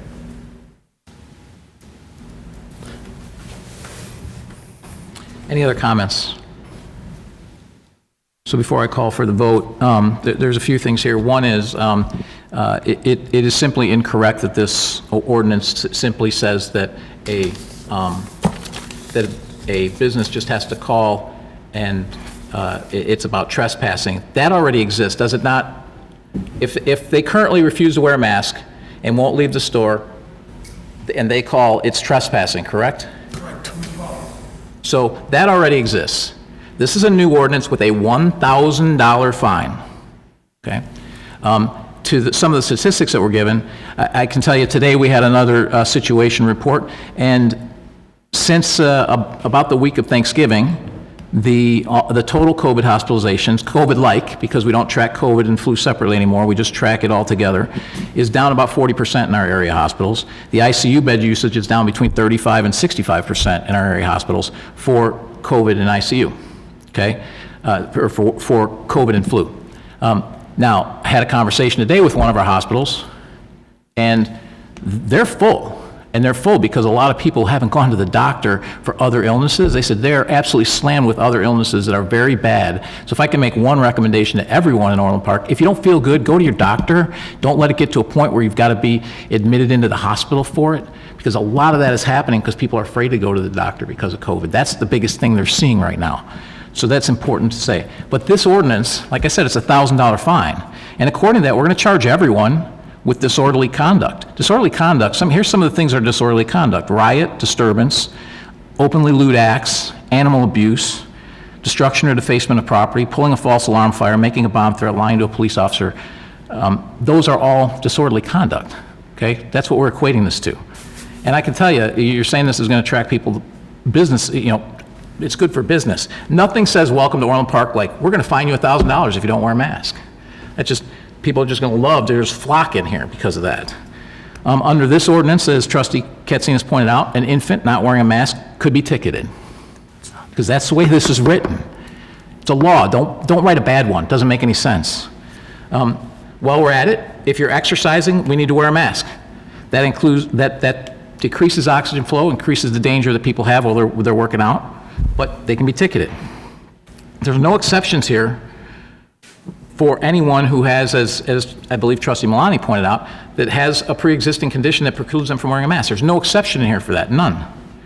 There's no exception for people who've gotten a vaccine already or who've already had COVID and aren't spreading it. No exception for that. That tells me it's more about control than safety.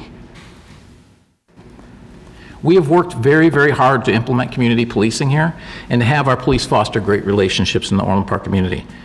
Putting them in the position of answering, because they will answer every one of the calls that comes in. They will answer it and they will have to deal with every one of them. Is that correct? So we will have to answer every call. How do you think that's going to work out for our police? You think that's going to create less tension or more? I don't think we need to create more. I think Trustee Fenton said it best. She goes, it's up to each individual. No one here is saying don't wear masks. There's already a state mandate. We're not having an issue. This is an ordinance in search of a problem, and it's poorly drafted. It has none of those exceptions, and it fines people $1,000. So we're asking our officers, in a perfect world, at least a reasonably close world, we write ordinances that match what they're going to see. Not something that gives them all of this discretion all over the place. They have to make all of these different decisions, and they make decisions all the time, we know that. But why write a crappy ordinance to begin with? And this isn't a good one. Call the roll. Trustee Calandrello. Aye. Trustee Fenton. Aye. Trustee Dodge. Aye. Trustee Healy. No. Trustee Katsinas. No. Trustee Malani. Nope. Mayor Peacock. No. Motion fails 4-3. Interim Assistant Director of Development Services, GovTemp USA contract. Mr. Chairman, Trustee Malani. I move to approve a contract with GovTemps USA for an interim assistant director of development services for fiscal year 2021 and authorize the village manager to execute the same. Second. Do I hear a second? Oh, it was Cindy Katsinas. Trustee Katsinas. Any questions or comments? I could just briefly. Sure. The need for this is driven by the fact that Development Services they have 10 administrative special projects next year. I apologize, I believe your packet says 11, there was a typo that was not correct in there. It should be 10 administrative projects. They are one of only 2 departments that does not have an assistant director. All the administration to take on those special projects. And as you recall, that department has had some position eliminations. They've been right-sizing the daily workflow demand, but they don't have the person to spearhead this number of projects. So we've had an existing relationship with GovHR. We know through other contracts that we have done that this is at or below the market rate for this type of temporary position. Allows us to get these projects done in an expedited fashion without bringing on another full-time staff member that then may or may not have a need for in the future. This amount, this is budgeted. This is budgeted in the budget that was approved tonight. Matter of fact, this number is well below the number that was identified in the budget. Any questions or comments? Call the roll. Trustee Malani. Aye. Trustee Katsinas. Aye. Trustee Fenton. Aye. Trustee Dodge. Aye. Trustee Calandrello. Aye. Trustee Healy. Aye. Mayor Peacock. Aye. Non-scheduled citizens and visitors. Lee Walsh, and a reminder, you have 3 minutes. Good evening, Mayor Peacock and trustees. My name is Liam Walsh, 10503 Rachel Lane. I've been a village resident my whole life, and I felt compelled to speak tonight as I continue to see COVID cases and deaths rise across Orland Park and across the country. We've reached a grim milestone with over 300,000 Americans dead from COVID-19, COVID-19 has now surpassed cancer and heart disease as the leading cause of death in the United States. We are losing nearly 3,000 Americans a day to COVID-19, about as many Americans as we lost on September 11th, 2001. I'm ashamed to call all of you my elected officials because frankly, you don't seem to care. You talk a big game about how you can go to Costco and see people wearing masks, yet here you are at Village Hall, and I only see half of you doing the same. Mayor Pekow, I'm a teacher. I have been wearing a mask while teaching young children for the past 3 months, and here you are at a board meeting unable to wear a mask. You all know the experts say that wearing a mask and social distancing reduces the spread of COVID-19, and that you continue to mock others around the village, including some on the same podium as you, for doing the same. That's not what I expect from my government. I expect people in leadership to follow science and treat one another with respect. And that starts simply by wearing a mask, showing compassion for others instead of focusing on yourself. A recent New York Times study from October 15th examined ICU bed capacity across the country. Of hospitals around Orland Park, you can count the number of ICU beds available on 2 hands. At Palos Hospital, ICU bed capacity is at 90% with only 4 ICU beds available. At Civil Cross Hospital, ICU bed capacity is at 91%, also with 4 ICU beds available. I've heard a lot over the last few months about COVID, and I just want to correct the narrative since the mayor only decides to report the facts favorable to him. You can't ignore the basic facts here. Things are not getting better just yet. We need a mask mandate, and for the people on this board to finally begin taking living in a pandemic seriously. It is not too late to do the right thing. It will take months before the vaccine is widely available to the general public, and we need you to rise to the occasion. I survived COVID, and it wasn't exactly a pleasant experience. I don't wish that on anyone, but especially the immunocompromised and the elderly. It is not too late to do the right thing. This virus is serious, and I hope after months of the mayor and members of this board ignoring scientists and experts, they can at least listen to the constituents they claim to represent. Thank you. Thank you for your comments. Next, we have Gloria Damon. Damon?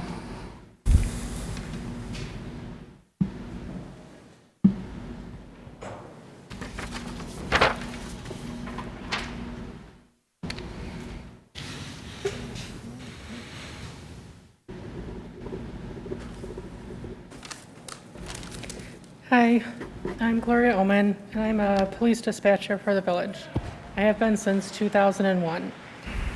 I'm a member of AFSCME Local 368. Today, members of our unit are at the Village Hall because we wanted to donate items to the toy drive. Many of our members live here in town and want to be part of a community of helpers and good neighbors.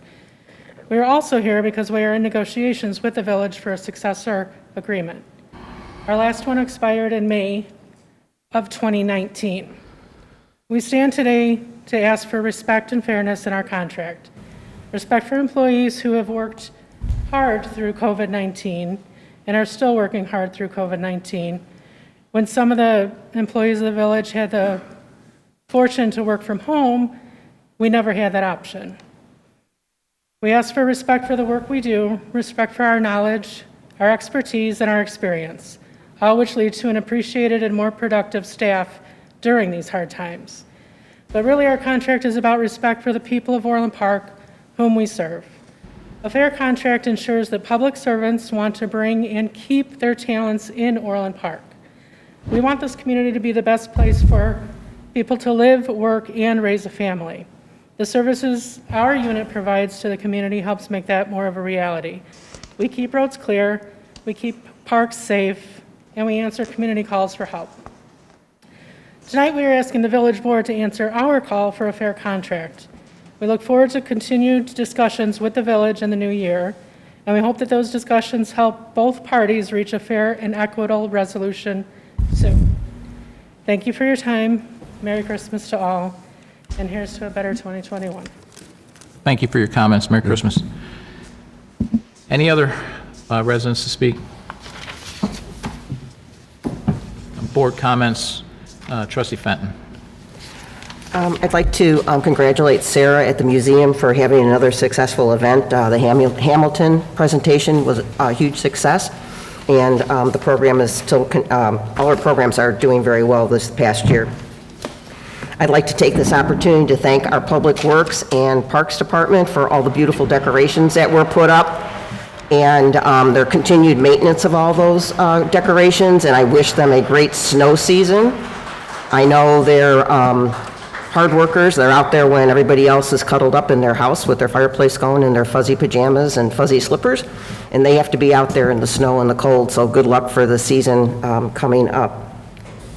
I'd also like to take the opportunity to thank our police department on their continued efforts to keeping the village of Orland Park safe, but especially during this holiday season. I know there's been some difficult circumstances, and the police department, as usual, has always become above board with everything that they do, and I'd like to congratulate them and thank them on behalf of the residents for keeping us safe year-round, 24/7. I'd also like to just wish everybody a very Merry Christmas and a very safe and healthy, happy 2021, and just hope everybody will always think when they're out and about around other people to be respectful for those other individuals that may be being respectful for you. So, you know, as silly as, and I know I've been saying it on and on, just wear your mask when you're out and about. It's a simple little thing. You're just showing how much you do respect your other fellow Americans. So, Merry Christmas and Happy New Year. Trustee Dodge. I'll simply echo some of Trustee Fenton's comments. Been a tough year. Thanks to all the people who work for the village for doing what you do, right? Just to make sure you heard that. Tonight, we had the budget, we had the tax levy, and despite all the back and forth, I think that one thing ought to be clear to the people of Orland Park, that we are in many ways blessed as a community in terms of over the years, decades even, we've built up a great reputation for a place for people to come to do business, and that continues today. I think we've built up obvious financial strengths that we can take advantage of. There's challenges ahead in terms of we are highly concentrated on retail for a raft of reasons.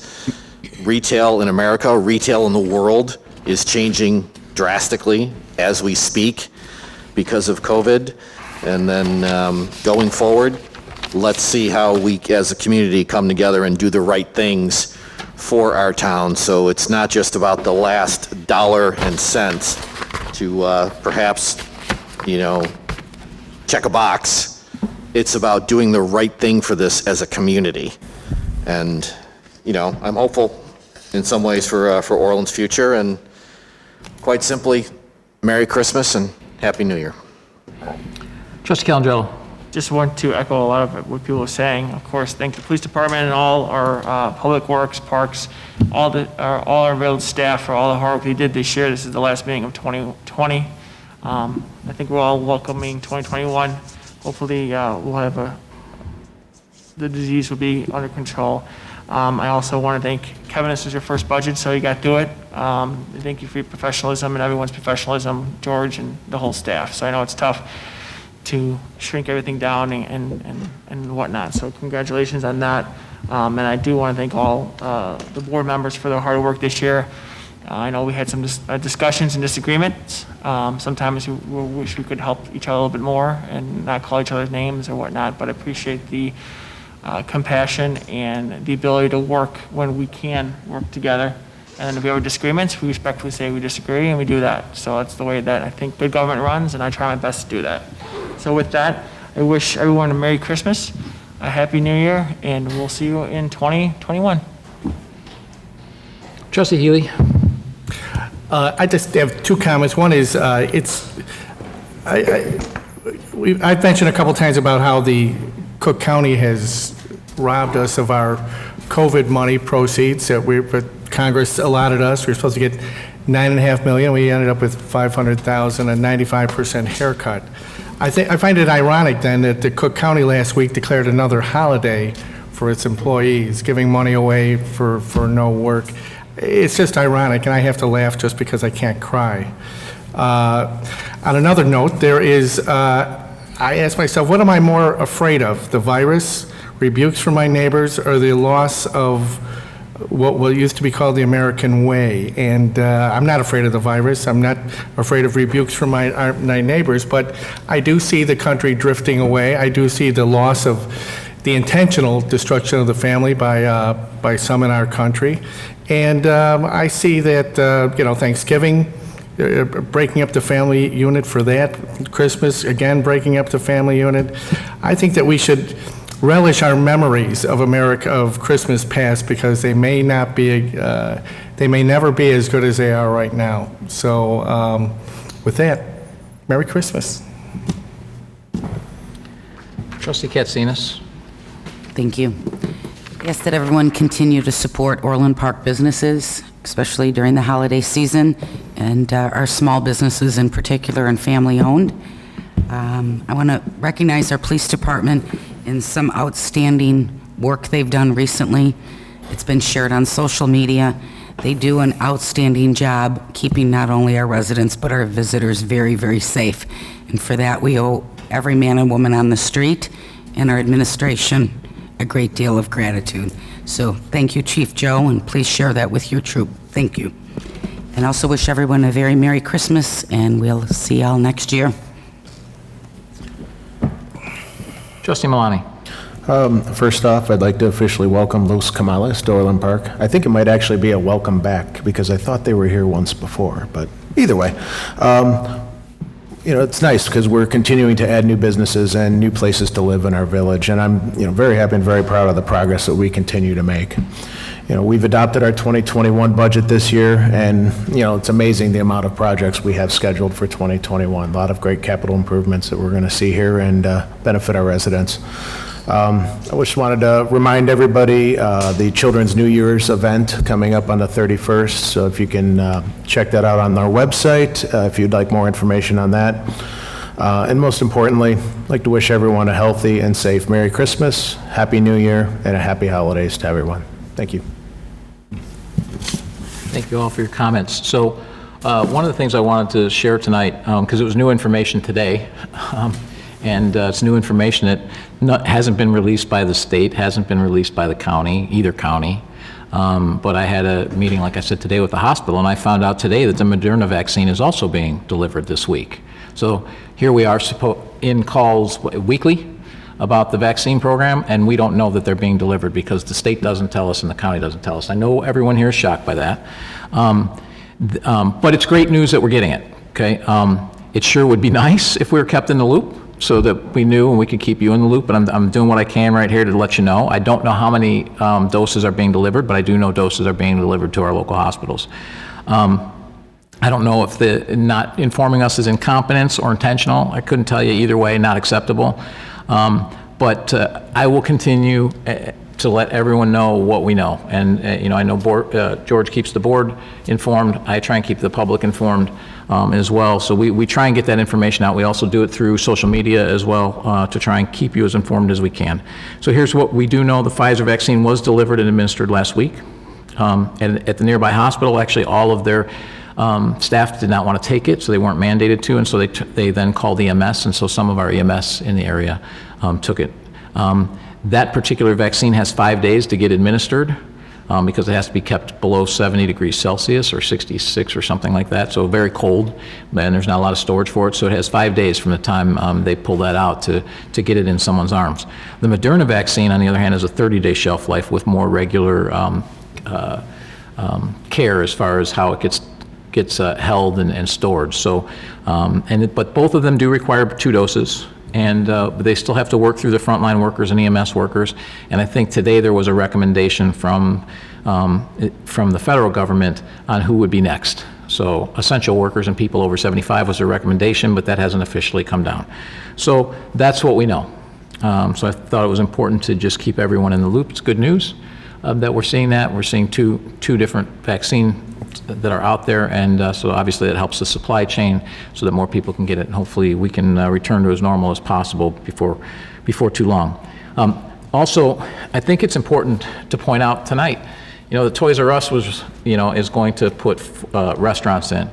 And the restaurants include Chipotle. I know Chipotle's left. They're left because their lease was up, and Whole Foods is going to expand into there, and Chipotle is going to go here.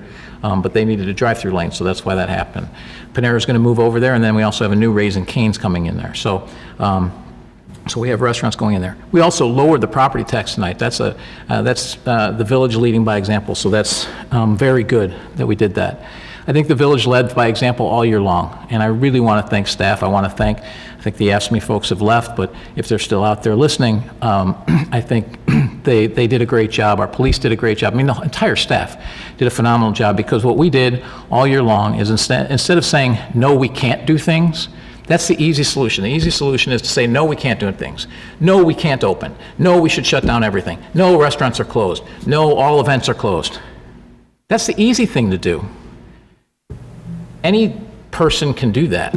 What's hard to do is to figure out how we do it and how do we do it safely.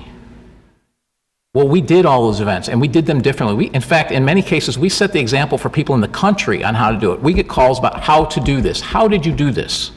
Because we figured out how to do it. Because as I said from the very beginning, we can still, it's different, but we can still do the things we like to do and do them safely. We just have to do them differently, and we did them differently. The room setup here is different. We have these plexiglass things here, so that we can all sit up on the board floor. We did things differently. But here's the interesting thing. All the businesses around here, they do things differently too. And they started doing those differently before we locked them down. Retailers were already doing things differently. The movie theaters were already sitting half as many people and spacing things out. I know, because I was in the theaters when this first broke out. Restaurants were doing the same thing. Business owners want their customers to feel comfortable.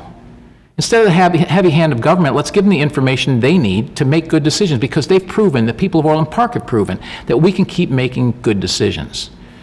So I really want to thank staff for all their hard work, because you were leading edge and you worked hard to make that happen. I thank the board for approving these things so that we could do those in return and give some sense of normalcy to our residents through all of this. I also want to point out that I agree with Trustee Calandrella's comments from the last week, and he was quoted in a few different places saying that he is proud of the village's strong financial position, newly established long-term pillars of economic development, and improvements in infrastructure, including roads and parks. Four of us worked hard on these things for the last 3.5 years, and 7 of us worked hard on it for the last 18 months or so.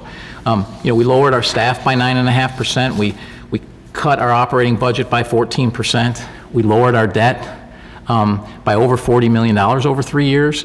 This put us in a good position to weather the COVID storm.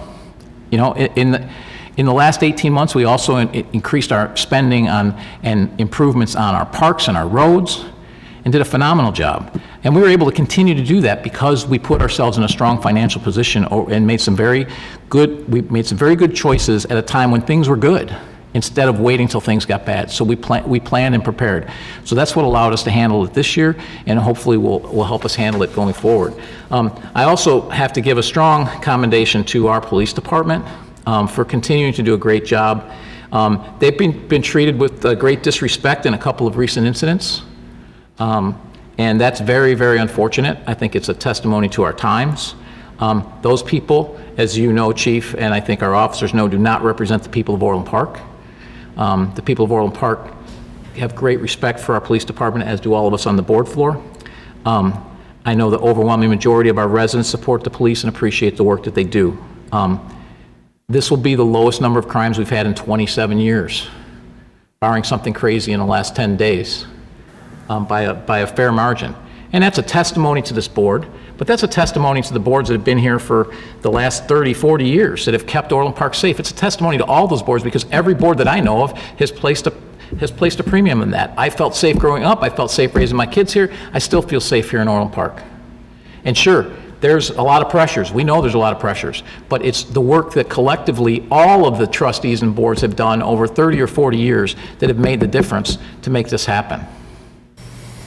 The lowest in 27 years. That's great work, Chief, and we really, really appreciate it, and it should not be left unsaid as this year winds down.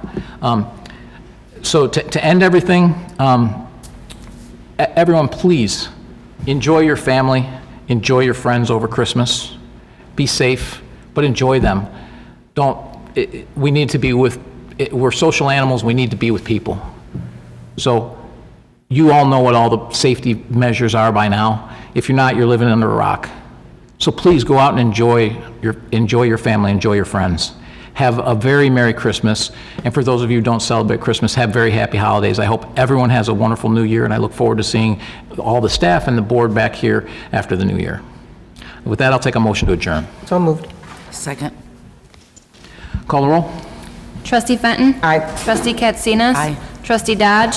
Aye. Trustee Calandrello? Aye. Trustee Healy? Aye. Trustee Malani? Aye. Mayor Peacock? Aye.